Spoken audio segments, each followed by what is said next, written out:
Pat's legacy is the people that we work with every day. Everybody that he touched is his legacy.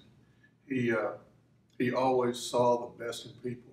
He expected the best in people, and he got the best out of people.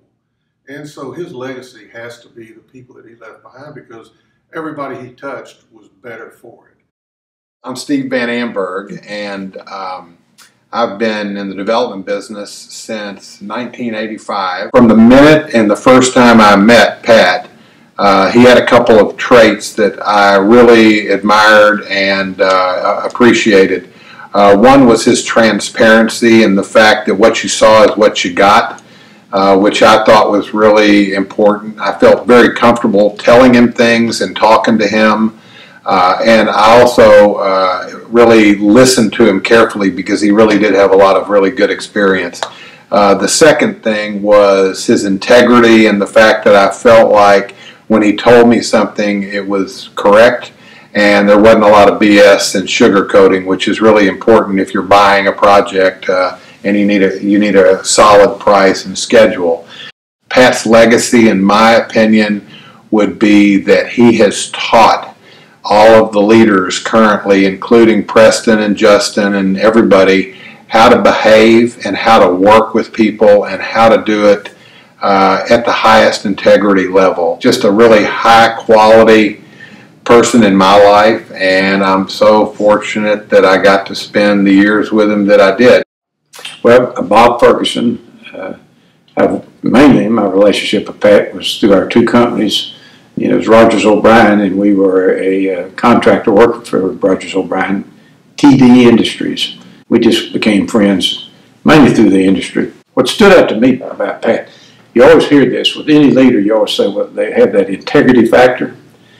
Well, he's had it to the nth degree, I guess is what I'd call it. He'd always say, let's do what's right. He didn't care if it was going to cost him a lot of money or whatever. He would risk whatever the cost would be or what it would take. A good example of that is a situation we had where our company had a pump that had failed at the fab plant at TI, and it was a major disruption, and you didn't want to have something like that bad happen.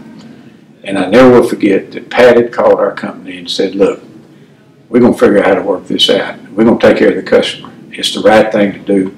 We're not going to bother with a bunch of legalities and things like that. We're just going to get together and we're going to solve this real quick.